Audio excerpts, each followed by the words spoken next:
जनवरी 2021 से एप्लीकेबल हुई है एक स्कीम जिसको हम लोग बोलते हैं QRMP, quarterly return monthly payment. इस स्कीम में हम लोग मंथली पेमेंट करते हैं लेकिन क्वार्टरली रिटर्न फाइल करना है हमको। इस स्कीम में अकाउंटिंग कैसे करेंगे, फाइलेशन कैसे करेंगे, इसी इश्यू के रिलेटेड आज का वीडियो है। इसके फर्स्ट पार्ट में जो अर्लियर वीडियो है उसमें हम लोगों ने देखा था कि नॉर्मल अकाउंटिंग कैसे होता है, जीएसटी में फाइलेशन कैसे होता है, सेट ऑफ एंट्रीज कैसे करते हैं हम लोग। आज के वीडियो में हम लोग QRMP स्कीम में जिन लोगों ने ऑप्ट किया है उनके लिए अकाउंटिंग का डिस्कशन करेंगे। तो ये बहुत ही इंपॉर्टेंट टॉपिक है। जिन लोगों ने फर्स्ट पार्ट नहीं देखा है, आई विल रिक्वेस्ट देम कि सबसे पहले इसका फर्स्ट पार्ट आप लोग देख लीजिए, जिसकी लिंक डिस्क्रिप्शन में दी है। Then after you will be in a better position to understand the accounting in QRMP scheme. तो आज शुरू करते हैं हम लोग accounting in the QRMP scheme. QRMP scheme basically है क्या? तो quarterly return monthly payment. Quarterly हम लोग रिटर्न फाइल करते हैं लेकिन पेमेंट हमको मंथ टू मंथ बेस पे करना पड़ता है। QRMP स्कीम के रिलेटेड एक वीडियो भी हमने बहुत पहले जनवरी में अपलोड किया था, जिसकी लिंक भी डिस्क्रिप्शन में है। तो अगर आपको QRMP स्कीम क्या है और कैसे वर्क करती है इसके रिलेटेड क्वेरी है तो आप उस वीडियो को भी देख सकते हैं। फिर भी छोटा सा ब्रीफ इंट्रोडक्शन है QRMP का ऐसा कि भाई हमको मंथ टू मंथ पेमेंट करना है लेकिन रिटर्न फाइल करना है क्वार्टरली। तो मंथ टू मंथ हम लोग जो फाइलेशन करते हैं, क्लोजर करते हैं, इसकी जरूरत नहीं पड़ेगी। क्वार्टरली फाइलेशन या तो फिर क्लोजर होगा। तो हर महीने हमको सिर्फ इतना करना है। दो ऑप्शन है हमारे पास, या तो हम लोग सेल्फ असेसमेंट बेस पे कितना टैक्स मुझे पे करना है वो एस्टिमेट कर दूंगा मैं और मैं पेमेंट कर दूंगा, और दूसरा एडहॉक पेमेंट करेंगे कि भाई पिछले क्वार्टर में जो पेमेंट किया था उसका 35% मुझे फर्स्ट 2 मंथ्स में पे करना है और लास्ट मंथ में मुझे एक्चुअल कैलकुलेशन के बेस पे जीएसटी का पेमेंट करना है। तो एक एग्जांपल लेते हैं, उससे हम लोग समझेंगे आसानी से कि भाई QRMP स्कीम में अकाउंटिंग कैसे होता है। लेट्स एज्यूम कि पिछले क्वार्टर में हमारा जो टैक्स का पेमेंट था वो CGST का पेमेंट था 100 रुपीज और SGST का पेमेंट था 100 रुपीज। और फर्स्ट एग्जांपल हम लोग ले रहे हैं जिसमें हम लोग एडहॉक पेमेंट करेंगे, मतलब कि पिछले क्वार्टर में जितना पेमेंट था उसका 35% पेमेंट हमको करना है। तो मेरा लास्ट क्वार्टर का जो पेमेंट था वो 100 रुपीज CGST, 100 रुपीज SGST था और मैं एडहॉक बेसिस पे जनवरी 2021, फरवरी 2021 में पेमेंट कर रहा हूँ। एडहॉक का मतलब होता है कि जनवरी 2021 में 35% of the last quarter, another 35% I will pay in the month of फरवरी 2021। और जब मैं मार्च 2021 का पेमेंट करूंगा फरवरी में, तब जनवरी, फरवरी और मार्च तीनों महीने की एक्चुअल फिगर्स लेके कैलकुलेशन करके एक्चुअल पेमेंट करूंगा। और अप्रैल महीने में मैं GSTR 3B और GSTR 1 फाइल करूंगा for the quarter ending on 31 March 2021। तो हम लोग कौन से क्वार्टर के लिए देख रहे हैं? फर्स्ट क्वार्टर ऑफ 2021, जनवरी 2021 से लेके मार्च 2021 तक। तो इसका मतलब यह है कि अगर पिछले क्वार्टर में मैंने 100 रुपीज CGST, 100 रुपीज SGST पे किया है, तो जनवरी 2021 में मैं पेमेंट करूंगा 35 CGST, 35 SGST। फरवरी में मैं पेमेंट करूंगा 35 CGST, 35 SGST। और in the month of March I will verify the actual calculation for January, February and March। और पूरे क्वार्टर के एक्चुअल कैलकुलेशन के बेस पे मैं मार्च महीने में पूरे क्वार्टर का रिटर्न फाइल करूंगा। This is how the QRMP scheme works. अभी एक टेबल है आपकी स्क्रीन के ऊपर, इसको देख लीजिए, फिर we can understand the accounting. जनवरी, फरवरी, मार्च और टोटल इस तरीके से कॉलम्स है हमारे पास, CGST, SGST, CGST, SGST, CGST, SGST। आपकी जो आउटपुट टैक्स जो आपने कलेक्ट किया है in the month of January is 100 rupees CGST, 100 rupees SGST। फरवरी में वो है 150 रुपीज SGST, 150 रुपीज CGST। मार्च में है 150 रुपीज की जगह पर 200 रुपीज, 200 रुपीज। तो 100, 150 and 200 rupees is my output tax collected for January, February and March. ये मेरा डेटा है। अब जो इनपुट टैक्स क्रेडिट मेरी है, मतलब कि जितना मैंने परचेस किया उसके ऊपर जो भी ITC मुझे इनवॉइस में दिख रही है वो है 70, 70, 80, 80, 100, 100। और जो ITC जो GSTR 2B में दिखेगी जब मैं पूरे क्वार्टर का रिटर्न फाइल करने के लिए बैठूंगा अप्रैल 2021 में, तब वो है 60, 60, 70, 70, 90, 90।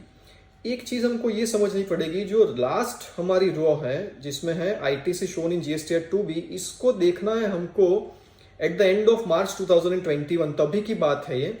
तो जनवरी में मेरे पास इतना डेटा है कि आउटपुट है 100, इनपुट है 70, फरवरी में 150 और इनपुट है 80, और मार्च में है 200 और इनपुट है 100।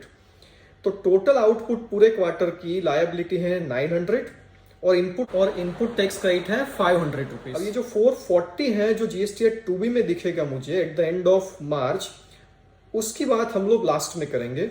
तो सबसे पहले अकाउंटिंग शुरू करते हैं। आप लोग अकाउंटिंग किस तरीके से करेंगे इसका, जनवरी 2021 में सबसे पहले आप एंट्रीज पास करेंगे। जैसे जैसे इनवॉइसेस आपके पास आते जाएंगे एक्सपेंसेस के, तो परचेज अकाउंट डेबिट या तो फिर जो भी एक्सपेंस है वो expense account debit, input CGST account debit 70, input SGST account debit 70।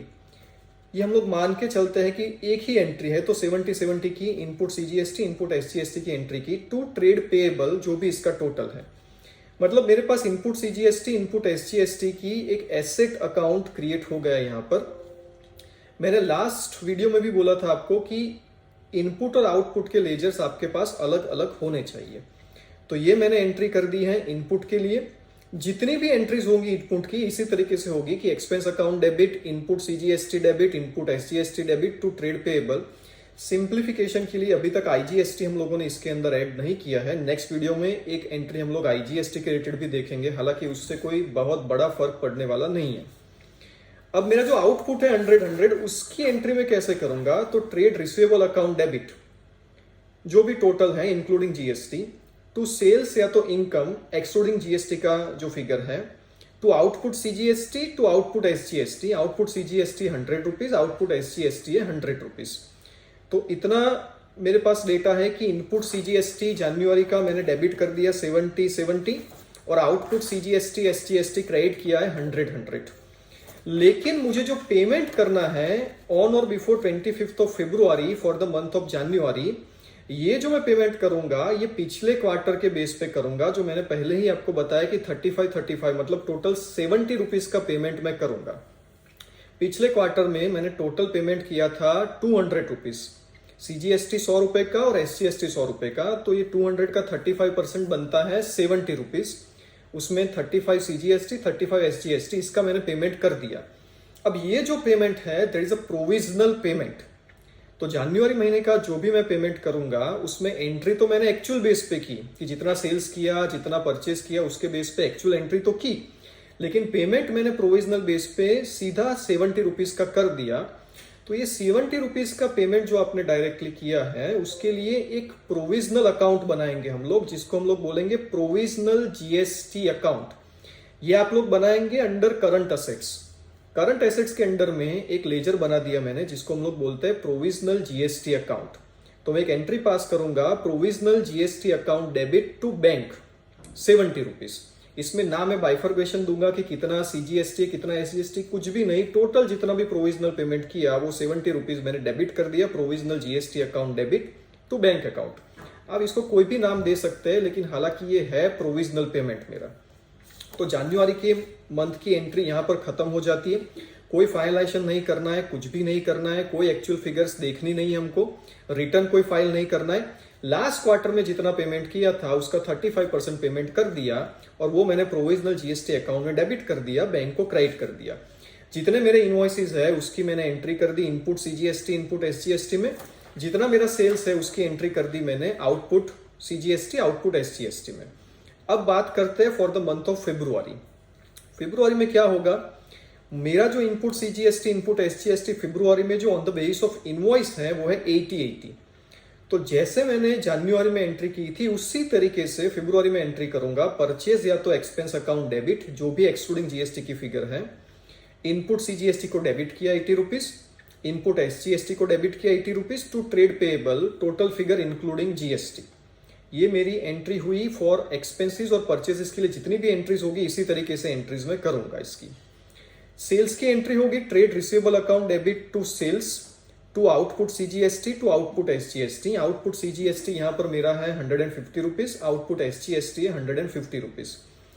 तो 150 सीजीएसटी आउटपुट और एसजीएसटी आउटपुट मैंने क्रेडिट किया, इनपुट सीजीएसटी और इनपुट एसजीएसटी मैंने डेबिट किया 80 रुपीज। ये एक्चुअल फिगर्स है, मेरे पास जो इनवॉइसेस है और मैंने जो इनवॉइसेस बनाया है उसकी मैंने एंट्री कर दी। अब फेब्रुआरी महीने का जब मैं पेमेंट करूंगा जीएसटी का, तब भी ये 150 रुपीज और 80 रुपीज जो भी है उसको मुझे कंसिडर नहीं करना है। पिछले क्वार्टर में मैंने 100 रुपए का पेमेंट किया था सीजीएसटी का, 100 रुपए का एसजीएसटी का, तो उसका 35% मतलब मुझे फिर से पेमेंट करना पड़ेगा 70 रुपीज का। 70 रुपीज का मैं फिर से पेमेंट कर दूंगा। किस तरीके से? जिस तरीके से मैंने एंट्री की थी for the month of January, उसी तरीके से मैं 25 मार्च से पहले इसका पेमेंट करूंगा for the month of February, और उसकी एंट्री ऐसे करूंगा, provisional GST account debit 70 rupees to bank account 70 rupees. ये 70 रुपीज कहां से आए? जिस तरीके से जनवरी के 70 रुपीज आए थे उसी तरीके से फेब्रुआरी के 70 रुपीज आए। पिछले क्वार्टर की जो लायबिलिटी है उसके ऊपर 35% मैंने अप्लाई कर दिया। ना कोई फाइलेशन किया मैंने, ना कोई एक्चुअल फिगर देखी, कुछ भी नहीं। पिछले क्वार्टर का जो पेमेंट था उसका सीधा 35%। तो इस क्वार्टर के फर्स्ट 2 महीने में मैंने जो भी पेमेंट किया है वो प्रोविजनल किया है 70 रुपीज। एक्चुअल फिगर्स मैंने कोई भी देखी नहीं है। अब बात करते हैं last month of the quarter, March 2021 में जब आप आएंगे तब क्या करेंगे हम लोग? तब ऐसा करेंगे कि सबसे पहले जो मेरा एक्सपेंसेस है उसकी तो एंट्री मैं कर ही दूंगा जिस तरीके से जनवरी फरवरी में किया है। Purchase account debit, input CGST debit, input SGST debit 100 to trade payable. ये वही एंट्री है जो मैंने जनवरी फरवरी में की थी, उसी तरीके से जितने खर्चे उसकी इस तरीके से एंट्री करेंगे, जो नॉर्मल आप एंट्री करते हैं वही एंट्री है। फिर आउटपुट के लिए हम लोग एंट्री करेंगे फिर से कि भाई trade receivable account debit to sales to output CGST to output SGST, 200 रुपए का मेरा आउटपुट सीजीएसटी और आउटपुट एसजीएसटी है। तो 200 का आउटपुट सीजीएसटी आउटपुट एसजीएसटी मैंने क्रेडिट किया, 100 का इनपुट सीजीएसटी इनपुट एसजीएसटी मैंने डेबिट किया। अब बात करते हैं मुझे जो पेमेंट करना है for the month of March. अब मार्च में मैं सिर्फ मार्च का पेमेंट नहीं करने वाला हूं, जनवरी फरवरी मार्च तीनों को क्लोज करना पड़ेगा और एक्चुअल फिगर्स मुझे देखनी पड़ेगी। जैसे मैंने पिछले वीडियो में बताया था कि हम लोग जो इनवॉइसेस हमारे पास है परचेज के एक्सपेंसेस के, उसके बेस पे क्रेडिट नहीं लेंगे। जो मेरे जीएसटीआर 2A या तो फिर 2B में दिख रहा है उसी चीज की हम लोग क्रेडिट लेंगे यहाँ पर। तो फिर से उस टेबल के ऊपर आ जाते हैं। उस टेबल में अगर आप देखोगे तो जो लास्ट रो है मेरी, उसमें 70 की आईटीसी में से सिर्फ 60 की आईटीसी दिख रही है। फरवरी में 80 में से सिर्फ 70 दिख रहा है और मार्च में 100 में से 90 दिख रहा है। मतलब मैंने डेबिट जो इनपुट सीजीएसटी एसजीएसटी किया था वो था 500 रुपीज का, लेकिन अभी जो दिख रहा है वो है 440 रुपीज। तो 440 रुपीज की ही क्रेडिट में यहां पर अभी लेने वाला हूं। This is what you need to understand first. तो मैं कैसे इस चीज को करूंगा? एक टेबल है आपकी स्क्रीन के ऊपर। टोटल मेरी आउटपुट लायबिलिटी कितनी थी ये टेबल में आपको दिखेगा, 900 रुपए। जनवरी फरवरी मार्च के सीजीएसटी एसजीएसटी को मैंने कंबाइंड किया है, माइनस जो भी आईटीसी आपकी 2B में दिख रही है तीनों महीने की मिला के, वो है 440 रुपीज। सिर्फ जो दिख रही है मुझे 2B में वही फिगर ली है 440 रुपीज। तो 460 रुपीज जो है वो पेमेंट मेरा बनता है for the month of January फरवरी मार्च कंबाइंड। अब ये जो 460 रुपए का पेमेंट है उसमें से जनवरी में मैंने ऑलरेडी 70 रुपीज पे कर दिए हैं, फरवरी में ऑलरेडी 70 रुपीज पे कर दिए, मतलब टोटल 140 रुपीज मैंने पे कर दिए हैं। सो 320 रुपीज अभी मुझे एक्चुअल पेमेंट करना है। अब मैं इसकी एंट्री कैसे करूंगा? सेट ऑफ एंट्रीज हम लोग देखते हैं। सेट ऑफ एंट्री इस तरीके से है कि जनवरी फरवरी मार्च में जितना आउटपुट सीजीएसटी आउटपुट एसजीएसटी आपने क्रेडिट किया था उसको डेबिट कर दीजिए। तो output CGST account debit 450 rupees, output SGST account debit 450 rupees. ये क्या है, कहां से आई ये फिगर? तो जनवरी फरवरी और मार्च के सीजीएसटी के आउटपुट लायबिलिटी का टोटल है ये, जो आपने क्रेडिट किया था तीनों एंट्री में, उसको हम लोगों ने डेबिट किया। क्रेडिट क्या किया? To input CGST 220 rupees. ये 220 रुपीज क्या है? सीजीएसटी। ये वो है आईटीसी जो आपके जीएसटीआर 2B में दिख रही है। ये वो आईटीसी नहीं है जो आपने एक्चुअली डेबिट की है, वो ये वो आईटीसी है that which is shown in the GSTR 2B। तो to input CGST 220, to input SGST 220। To GST payable मुझे कितना पेमेंट करना है, 460 रुपीज का इन टोटल। तो GST पेएबल मैंने क्रिएट कर दिया, liability 460 rupees for the quarter ended on 31 March 2021। अब मैं एंट्री करूंगा GST पेएबल अकाउंट को डेबिट किया 460 रुपीज टू जो मैंने प्रोविजनल पेमेंट कर दिया था ऑलरेडी, जो डेबिट हुआ था, जो मेरी करंट असेट थी उसको मैंने क्रेडिट कर दिया to provisional GST 70 + 70 is equal to 140। तो यहाँ पर प्रोविजनल GST का लेजर क्लोज हो गया। टू अब मुझे 320 रुपीज पे कर देने हैं, तो to bank 320 I have paid. तो 320 पे करते ही क्या क्या क्लोज हो जाएगा, क्लोज हो जाएगी आपकी आउटपुट CGST आउटपुट SGST की लायबिलिटी, क्लोज हो जाएगा आपका जो प्रोविजनल अकाउंट आपने क्रिएट किया था जनवरी फरवरी में, वो क्लोज हो जाएगा। क्या नहीं क्लोज होगा, तो नहीं क्लोज होगी आपकी ITC टोटल आपने डेबिट की थी वो 500 रुपीज की थी, जबकि आपने जो क्रेडिट ली है वो है सिर्फ 440 रुपीज। एक चीज फिर से समझे कि ये जो सेट ऑफ एंट्री है, मैंने पिछले वीडियो में भी बताया था, वो आप टेबल 6 ऑफ GSTR 3B में से करेंगे, उसी के बेस पे करेंगे। तो इसका मतलब ये है कि अभी मेरे पास 60 रुपीज की ITC पेंडिंग होगी, और ये 60 रुपीज की ITC वो है जो इनवॉइस मुझे मिले हैं, लेकिन वो ITC मेरे GSTR 2B में नहीं दिख रही। तो इसी का सिर्फ लिस्टिंग चाहिए आपको कि कौन से सप्लायर्स है वो जिन्होंने मुझे इनवॉइस दिया है, जिनके गुड्स मेरे पास आए हैं या तो जिनकी सर्विस मैंने रिसीव की है, लेकिन उन्होंने अपने GSTR 1 में ये इनवॉइस फर्निश नहीं किया, जिसकी वजह से पोर्टल पर नहीं दिख रहा। तो उन्हीं के साथ कम्युनिकेट हमको करना है और हमको उनको बोलना है कि भाई you show this invoices so that we can take the credit. जब भी ये दिखेगा in your portal, at that time we can take this credit and then after set off entry will be passed. So I hope this simple basic set off entry you have understood. तो next video में हम लोग एक IGST भी देखेंगे और थोड़े complicated entries को हम लोग समझने की कोशिश करेंगे। So thank you very much friends.